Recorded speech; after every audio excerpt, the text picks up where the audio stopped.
안녕하세요. 책 데이트 시간입니다. 이번에 소개해드릴 책은 럭키 드로우라는 책입니다.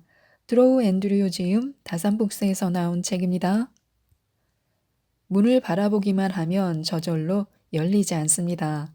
물론 남들이 열어준 문을 따라 들어갈 수는 있지만요.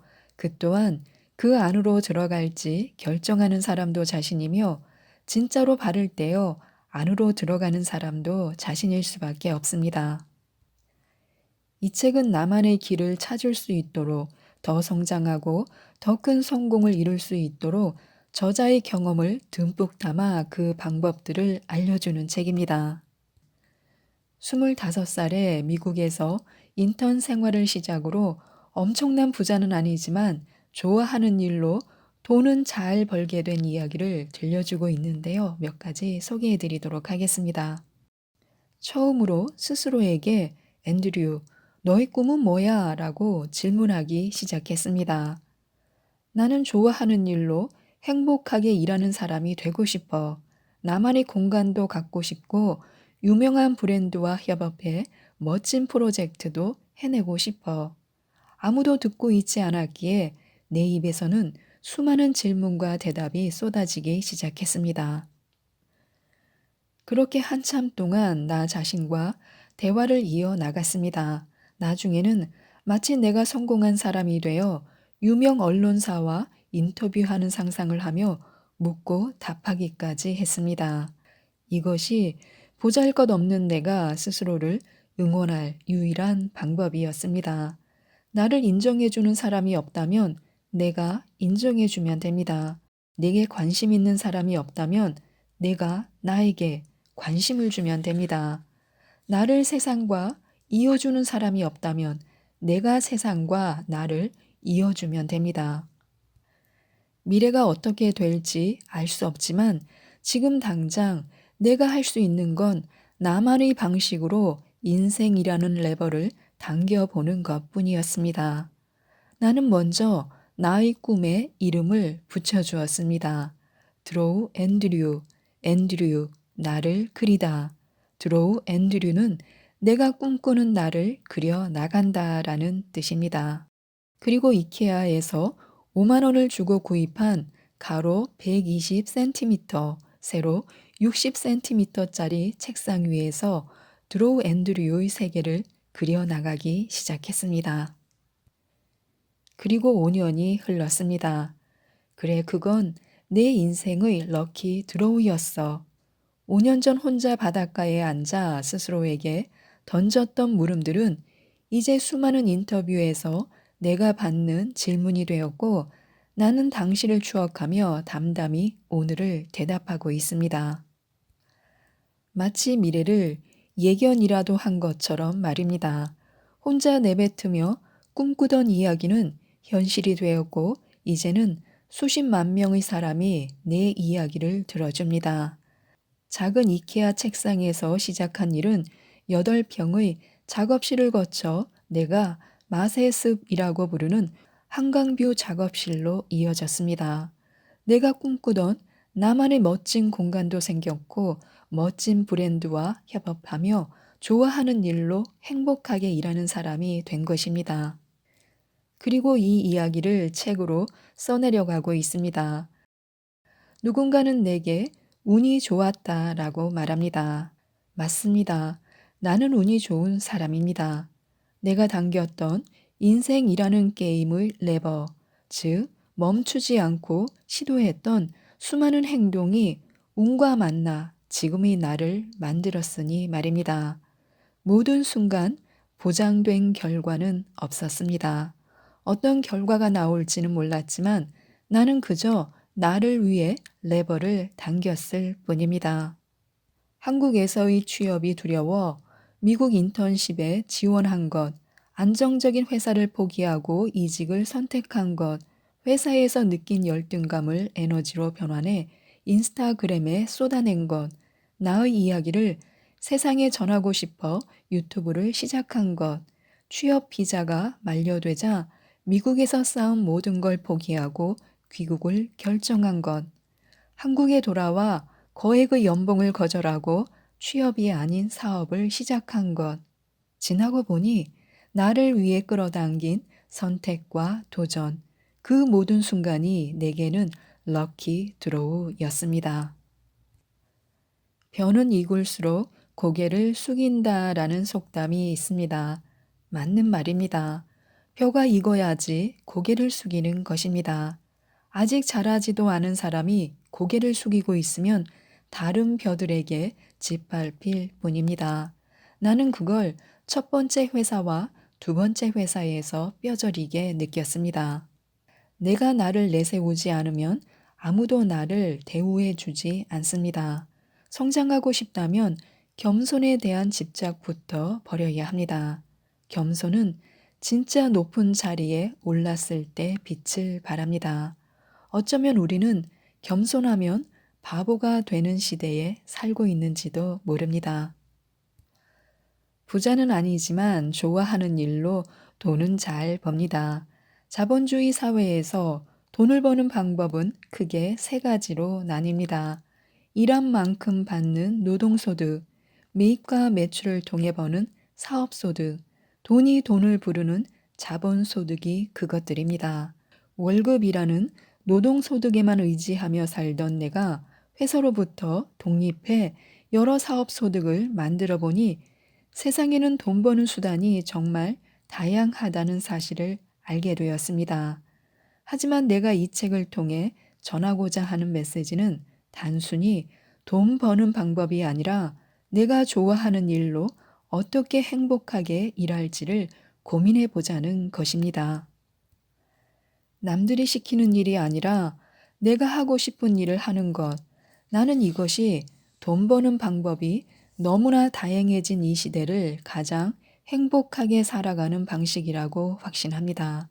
그리고 소셜 미디어를 활용하면 그 꿈을 보다 빠르게 실현시킬 수 있습니다.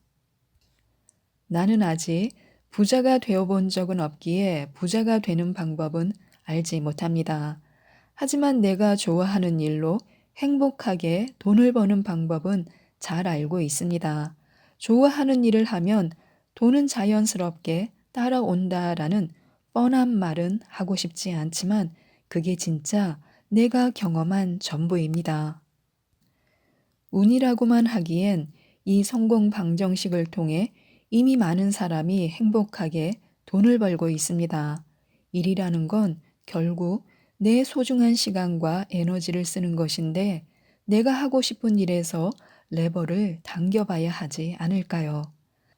나는 아직 부자는 아니지만 내 꿈을 남에게 기대지 않고 스스로 이룰 수 있을 만큼의 돈은 충분히 잘 벌고 있습니다. 우리는 한 번씩 나는 누구의 행복을 위해 살아가고 있을까 하고 생각해 본 적이 있을 것입니다. 수익이 나지 않아 자신이 하고 있는 일에 대해 불안을 느끼던 독립 초창기에 스스로에게 물었던 질문입니다. 그동안 돈 때문에 억지로 회사를 다니는 사람들을 많이 봐왔습니다. 오직 남들 앞에서 체면을 유지하기 위해 부모님에게 자랑스러운 자녀가 되기 위해 그토록 혐오하는 직업을 억지로 붙들고 있는 사람도 있었습니다. 힘들게 번 돈을 별로 좋아하지도 않는 사람들에게 잘 보이는데 쏟아붓는 사람도 있었습니다. 그들은 마치 다른 사람의 기대에 부응하기 위해 사는 것처럼 보였습니다. 우리는 어쩌면 이런 타인들의 시선 때문에 새로운 도전 앞에서 머뭇거리는 것은 아닐까요? 친구들에게 유튜브 시작한다고 했는데 제대로 못하면 어떡하지? 인스타그램에 올린 게시물에 좋아요가 100개도 안 되면 남들이 비웃을 텐데. 다른 사람이 하는 일에 이 정도로 관심을 갖는 사람은 생각보다 별로 없습니다. 만약 그런 관심을 받을 정도로 주변에 친구가 많은 사람이라면 이런 걱정을 할 필요도 없을 것입니다. 혹시라도 누군가 우리가 하는 일을 비웃거나 조롱한다면 그 사람을 불쌍히 여기면 됩니다.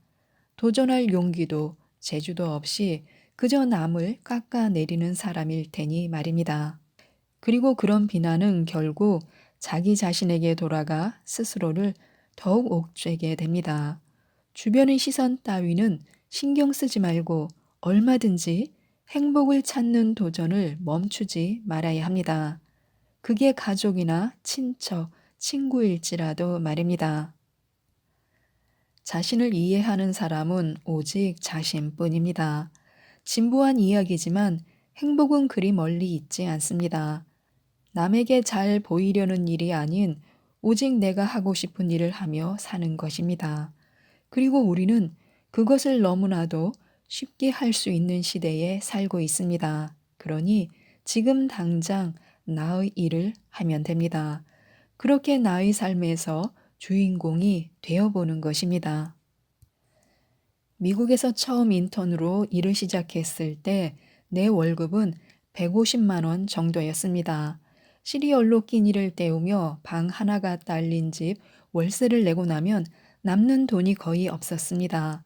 늘 돈이 부족했던 나는 연봉에 대한 궁금증이 생기기 시작했습니다. 대체 몸값은 누가 정하는 걸까? 똑같이 아침 9시부터 저녁 6시까지 일하는데 왜 누구는 억대 연봉을 받고 누구는 그 돈의 반의 반도 안 되는 돈을 받는 걸까? 우울한 질문이 이어질수록 나는 스스로를 탓하기 시작했습니다. 내 학벌이 부족해서 그런가?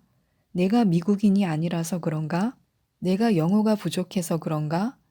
좌괴감이 깊어지던 중 어느 날 빌 게이츠의 말이 내 가슴에 쿡 박혔습니다.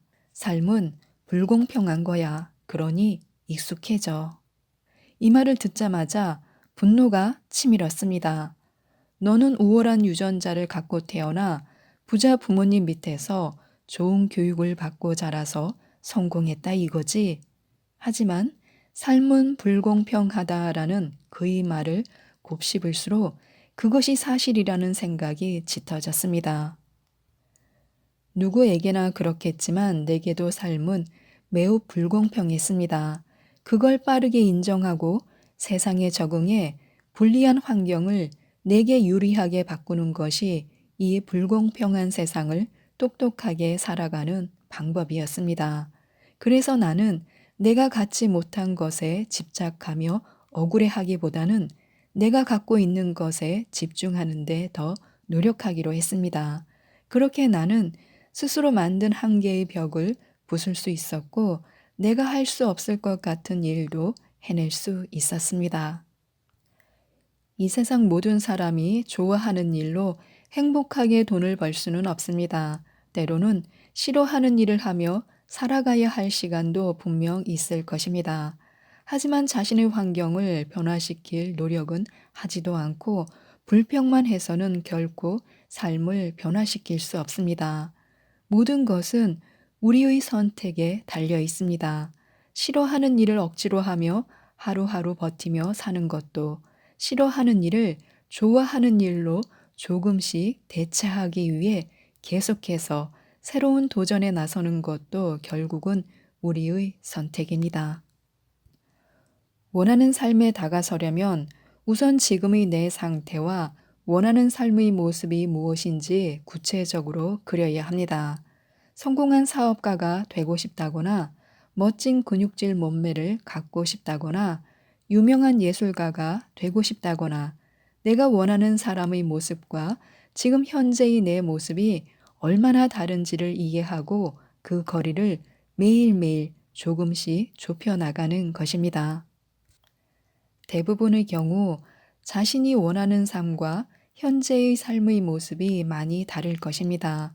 그 차이가 클수록 우리는 꿈이 크다라고 이야기하며 따라서 이 원대한 꿈을 이루려면 처음부터 모든 것을 완벽하게 준비해야 한다며 스스로를 몰아붙입니다. 그러나 이런 완벽주의야말로 자기 개발을 시작조차 못하게 만드는 가장 큰 장애물입니다. 사람마다 성격이나 환경이 모두 다르듯이 자기 개발의 방식도 저마다 다를 수밖에 없습니다. 따라서 우리에게 진짜로 필요한 것은 의지력에 대한 맹신이나 자기 착취적인 목표 설정이 아니라 내가 원하는 삶에 실질적으로 도움이 될 자기 개발 수단을 찾아내 목표와 연결되게 만드는 것입니다. 내가 원하는 삶을 위해 새벽 시간이 필요한지, 어떤 책이 도움이 되는지, 어떤 루틴과 마음가짐이 시급한지 스스로 정확히 이해해야 지속 가능한 자기 개발을 실천할 수 있습니다. 내가 원하는 삶에 다가가는 과정은 총 6단계로 이루어집니다. 첫째는 내가 가진 문제점을 찾는 것입니다. 둘째는 그 문제점의 현재 상태를 분석하는 것이며, 셋째로 해결책을 찾은 뒤에 넷째, 그 해결책을 테스트하면 됩니다. 다섯째는 결과를 분석해 점수를 매겨보고, 마지막으로 여섯째는 해결책의 효과가 증명되면 그 해결책을 표준화시키는 것입니다. 이때 노트나 포스트잇을 이용해 각 단계를 눈에 잘 보이게 구현해 놓으면 계획을 더 효과적으로 관리할 수 있습니다. 앞으로는 이런 식으로 자신의 문제점을 발견해 보시기 바랍니다. 그 문제점을 해결하는 프로젝트를 성공적으로 끝냈다면 아직 해결하지 못한 또 다른 문제점을 찾고 그것을 개선할 수 있는 방법을 찾아보는 것이 좋습니다. 지금까지 이 책에 대해서 말씀드렸는데요. 무엇을 택하든 내가 행복할 수 있는 길을 찾아 끝없이 도전하는 것이 좋습니다. 결국 중요한 건 지금 행복하니? 라는 질문에 행복하다라고 답할 수 있어야 한다는 것입니다. 저는 일부만 간략하게 소개해 드렸기 때문에요. 생생한 이야기가 좀 더 궁금하시다면 이 책 럭키 드로우를 꼭 한번 읽어보시고 내 꿈은 무엇인지 스스로에게 질문을 던져보는 시간을 가지셨으면 좋겠습니다. 이상 책데이트였습니다. 감사합니다.